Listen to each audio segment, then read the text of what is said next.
오늘의 주제는 아파트 투자의 종말입니다. 최근에 수도권 아파트 투자 시장은 정말 뜨거웠습니다. 대부분의 사람들이 아파트 투자 시장에 뛰어들었고요.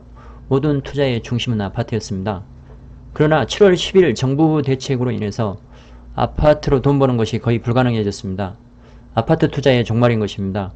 6천만 원 월세로 받는 상황이라면 정말로 재테크에 성공한 상황인데요. 문제는 보유세 증가로 인해서 1억 원 정도의 보유세를 내야 하는 상황이 내년부터는 발생한다는 것입니다. 보유세에는 재산세와 종합부동산세가 있는데요. 재산세 상승률은 집가 상승률에 의해서 만만하지만 종부세는 가파르게 증가하고 있습니다. 정부에서 여러가지 정책이 나와도 지출, 세금보다 수입, 월세가 많아서 다주택자들이 버틸만한 상황이었는데요. 자기 돈으로 4천만원 이상을 더 내야 하는 상황이라면 어느 누구도 버티기 쉽지 않은 상황이 되는 것입니다.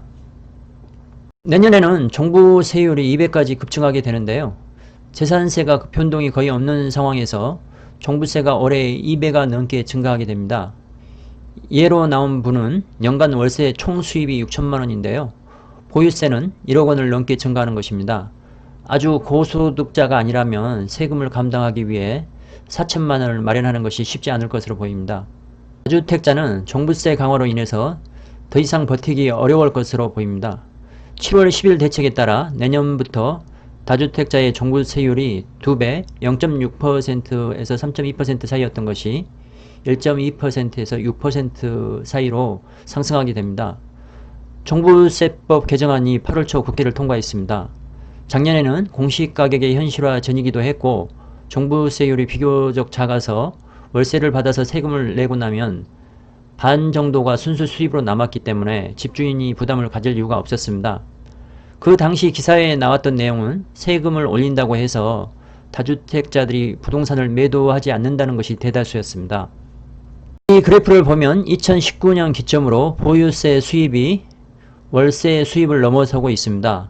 2020년 기점으로는 연 월세 수입의 2배에 해당하는 금액이 보유세입니다. 2021년 기점으로는 보유세가 연 월세 수입의 4배에 해당합니다.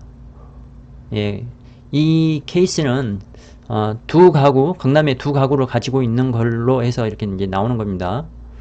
강남에서 한 채를 임대하고 다른 한 채에 자기가 거주하는 경우에도 총 보유세가 1억 원을 넘는다고 하니까요.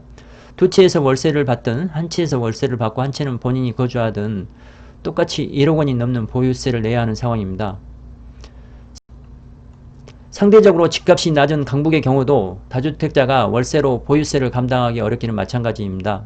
그러면 집주인은 손해를 볼 수 없기 때문에 월세를 올려야 하는데요. 정부에서는 월세 상한제와 계약갱신 청구권을 행사할 수 있게 해놓아서 증가한 보유세를 따라가기에는 역부족입니다. 월세 상한제는 2년 뒤 5% 임대료 상승입니다. 주인 입장에서는 월세 전환을 생각해 볼 수 있는데요. 월세로 전환할 때 전환율을 연 금리 4%로 하고 있는데 이것을 저금리 기준에 맞춰 2% 선으로 낮춘다는 얘기가 나오고 있습니다. 1년에 세금이 몇 천만 원 나와도 집값이 몇 억씩 올라 다주택자가 견딜 수 있었지만 매년 보유세가 1년이 넘는다 하면 이러한 상황을 견딜 수 있는 다주택자는 거의 없을 것으로 보입니다. 이와 같이 보유세가 급증하는 상황에서 자녀들에게 증여를 많이 했는데요. 증여 취득세 4% 선에서 12%로 3배 인상했습니다.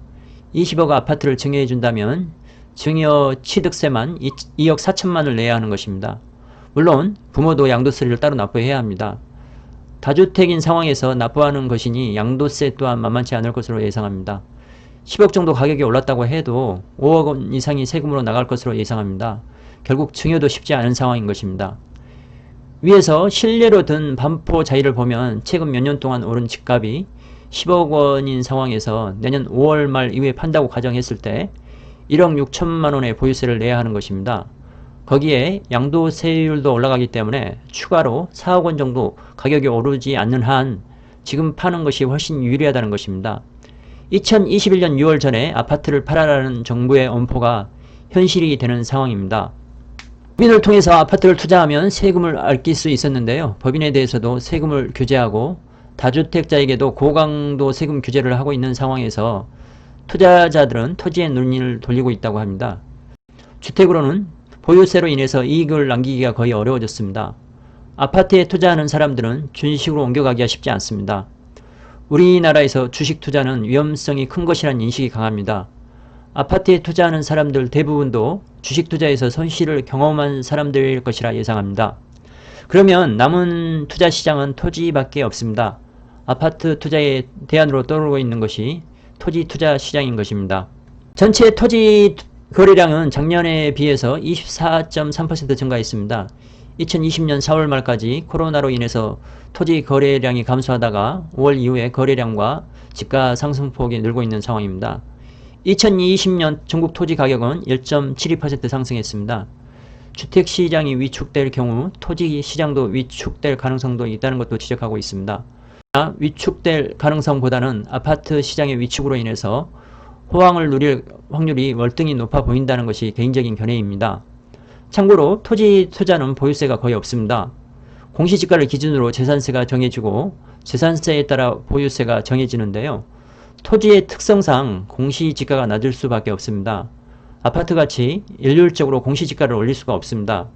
인접해 있지만 건축허가를 낼 수도 있고 건축허가 안 나오는 토지도 있기 때문에 하나의 토지 투자의 거래로 인해서 전체 공시지가를 올리는 것이 불가능합니다. 그러나 토지 시장의 특성상 수도권 아파트처럼 초호황인 상황으로 모든 사람이 달려드는 시장으로 가는 것은 어려울 것으로 보입니다. 토지 투자는 기본적으로 장기간을 보고 해야 하고 토지 투자에 대한 이해도를 가진 사람이 많지 않기 때문입니다. 결과적으로 아파트 투자와 같이 많은 사람이 몰려들지 않을 것으로 보이고요. 아파트 시장과 같이 정부의 규제를 받을 일도 없어 보입니다.